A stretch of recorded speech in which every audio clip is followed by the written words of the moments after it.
जय जगन्नाथ नना ज्योतिष कक्ष को आपण मानक स्वागत। जगतर नाथ जगन्नाथ समस्त को भलरे रखंतु।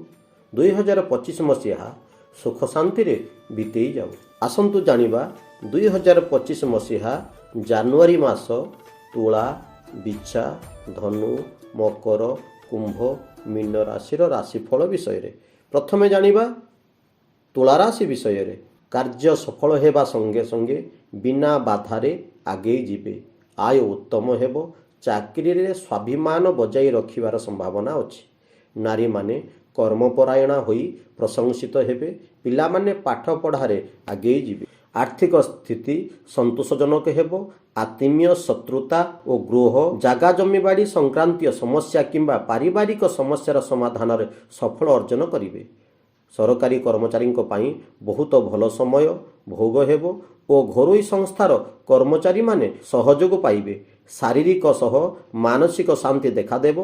व्यवसाय रे आत्मविश्वास वृद्धि पाइबा संगे संगे कम परिश्रम रे आशाजनक लाभ पाइबे। दूरयात्रार सुयोग पाई सामाजिक प्रतिष्ठा मान सम्मान वृद्धि हेबो। भाई बंधु मित्र और सहयोगी मानक सहित मतभेद प्राप्त हेबो। पिला मानक कार्य रे संतुष्ट हेबे। ए मासर प्रतिकार प्रत्येक शुक्रवार शिव मंदिर दर्शन करंतु। ओम शुक्र ग्रहाय नमः 108 थर जप करंतु। फलरे ए मासटी आपणकर सुख शांति रे कटिबो। एबे जानिबा बिच्छा राशि विषय रे। आयर व्यय अधिक हेबो। बंधु माने दूरेई जिवे। कार्य रे बाधा सृष्टि हेबो। अशांति सहयोग देखा देबो। चाकरी रे समस्या देखा देबो। व्यवसाय रे पछेई जिवे। नारी माने क्रुद्धि हेबे। पिला माने पाठ पढ़ारे मध्यम फल लाभ पाइबे। कर्म क्षेत्र रे अस्थिरता लागि रहिबो। दाम्पत्य अशांति लागि रहिबो। विवादीय घटनार सम्मुखीन हेबार संभावना अछि। दूरयात्रा रे सुयोग पाई सुख समृद्धि वृद्धि हेबो। पुरातन रोगर प्रकोप ह्रास पाइबो। कर्म क्षेत्र रे पुराना समस्यार समाधान होइजिवो। भातृ विवाद पड़ोसी कलहर समाधान हेबो। कर्म क्षेत्र रे सहयोग पाइबार संभावना अछि। स्थानांतर को रुकी हेबो नाही। ए मासर प्रतिकार प्रत्येक दिन हनुमान चालीसा पठन करंतु एवं प्रत्येक मंगलवार हनुमान मंदिर दर्शन करंतु। फलरे ए मासटी आपणकर सुख शांति रे कटिबो। एबे जानिबा धनुराशि विषय रे। बुद्धि बल रे कार्य करि पारिबे। सर्वदा कर्मचंचल रहिबे। देह ओ मन भल रहिबो। सबु बेले व्यस्त रहिबे। आय व्यय समान रहिबो। चाकरी रे अस्थिरता बढ़िबो। व्यवसाय रे तत्पर रहिबे। नारी माने व्याकुलता अनुभव करिवे। पिला मानकर पाठ पढ़ारे अवहेला घटिबो। सहकर्मी मानक मतभेद प्राप्त हेबा सह दीर्घ दिन धरी लागि रहिथिबा समस्यार समाधान हेबार संभावना अछि।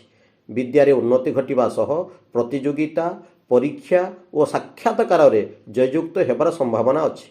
वाद विवाद माली मकद्दमा रे कृतकार्य हेबे। जनसमाज रे प्रतिष्ठा प्रतिपत्ति वृद्धि पाइबा सह भाई बंधु मित्र मानकर साहाय्य सहयोग पाई सुख समृद्धि वृद्धि हेबो। पारिवारिक क्षेत्र रे पुराना समस्यार समाधान होई स्थिति सुधुरी जीवो। ए मासर प्रतिकार प्रत्येक गुरुवार विष्णु मंदिर दर्शन करंतु एवं विष्णुंक ठारे 5टी दुर्वा 5टी हलदिया फूल एवं 5टी हलदी मिश्रित अरुआ चाउल विष्णुंक ठारे अर्पण करंतु। फलरे ए मासटी आपणकर सुख शांति रे कटिबो। एबे जानिबा मकर राशि विषय रे। नाना समस्यार सम्मुखीन हेबे। असहयोग देखा देबो। देह ओ मन भल रहिबो। व्यय बढ़ी चलिबो। योजना स्थगित रहिबो। चाकरी रे आशावादी होई रहिबे। व्यवसाय रे समस्या बढ़िबो। नारी माने पराजय हेबे। पिला माने पाठ पढ़ारे पछेई जिवे। मानसिक अस्थिरता लागि रहिबो। मोटामोटी भावरे ए मासटी आपणकर मात्राधिक अशुभ फल भोगिबार संभावना अछि।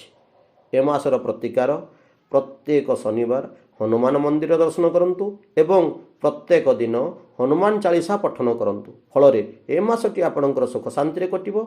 एबे जानिबा कुंभ राशि विषय रे। आय उपार्जनर वृद्धि हेबो। स्वास्थ्यगत समस्यार उन्नति हेबो। सामाजिक प्रतिष्ठा बढ़िबा सह सुख समृद्धि वृद्धि हेबार संभावना अछि। आर्थिक क्षेत्र रे परिवर्तन हेबो। दाम्पत्य सुखरे आशाजनक फल प्राप्ति हेबो। घरोई संस्थार कर्मचारी माने नूतन दायित्व नहीं धाँ दौड़ करने पड़िबो ओ सहकर्मी माने परस्पर को साहाय्य सहयोग करी गठनमूलक कार्य हाथ को नेबे। ଦୂରଯାତ୍ରାର ସୁଯୋଗ ପାଇବେ। ଆୟ ଉପାର୍ଜନ ବୃଦ୍ଧି ରହିବ। ପୈତୃକ ସମ୍ପତ୍ତିକୁ ନେଇ ଭାତୃ ବିବାଦର ଅବସାନ ଘଟିବାର ସମ୍ଭାବନା ଅଛି। କଳା, ସାହିତ୍ୟ, ଚଳଚ୍ଚିତ୍ର, ସଙ୍ଗୀତ ଆଦି କ୍ଷେତ୍ରରେ ଉତ୍ସାହିତ ହେବେ। ପାରିବାରିକ କ୍ଷେତ୍ରରେ ଶାନ୍ତି ଦେଖାଦେବା ଫଳରେ ସନ୍ତାନମାନଙ୍କ ଭବିଷ୍ୟତ ଚିନ୍ତା କରିବେ। ପୂର୍ଣ୍ଣ ସହଯୋଗରେ କାର୍ଯ୍ୟ ସଫଳ ହେବ। ଆର୍ଥିକ ଅବସ୍ଥା ସୁଧୁରିଯିବ। ପାରିବାରିକ ଜୀବନ ଉନ୍ନତି ଘଟିବ। ନାରୀମାନେ ପ୍ରଶଂସିତ ହେବେ। ଏ ମାସର ପ୍ରତିକାର ପ୍ରତ୍ୟେକ ଶନିବାର ଶିବ ମନ୍ଦିର ଦର୍ଶନ କରନ୍ତୁ। ଫଳରେ ଏ ମାସଟି ଆପଣଙ୍କର ସୁଖ ଶାନ୍ତିରେ କଟିବ। ଏବେ ଜାଣିବା ମୀନ ରାଶି ବିଷୟରେ। ସଦାସର୍ବଦା କାର୍ଯ୍ୟବ୍ୟସ୍ତ ରହିବେ। ସହଯୋଗ ମିଳିବ। ଦେହ ଭଲ ରହିବ। ଆୟ ବଢ଼ିବ। ଚାକିରିରେ ପ୍ରସନ୍ନ ରହିବେ। ବ୍ୟବସାୟରେ ଲାଭବାନ ହେବେ। ନାରୀମାନେ ଉତ୍ସାହିତ ହେବେ। ପିଲାମାନଙ୍କର ପାଠପଢ଼ାରେ ଅଗ୍ରଗତି ହେବ। ନୂତନ ଯୋଜନା ପ୍ରସ୍ତୁତ କରି ବ୍ୟବସାୟର ପ୍ରସାର କରିବା ଫଳରେ ଆଶାତୀତ ଆୟ ବୃଦ୍ଧି ହେବ।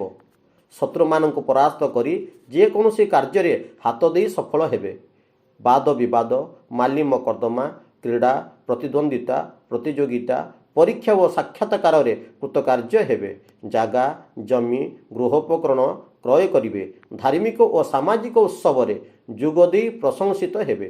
ସରକାରୀ କର୍ମଚାରୀମାନଙ୍କ କ୍ଷେତ୍ରରେ ବିବାଦୀୟ ପରିସ୍ଥିତି ସମାଧାନ ହୋଇ ସହକର୍ମୀମାନଙ୍କ ଦ୍ୱାରା ବହୁ ସୁବିଧା ସୁଯୋଗ ପାଇବେ।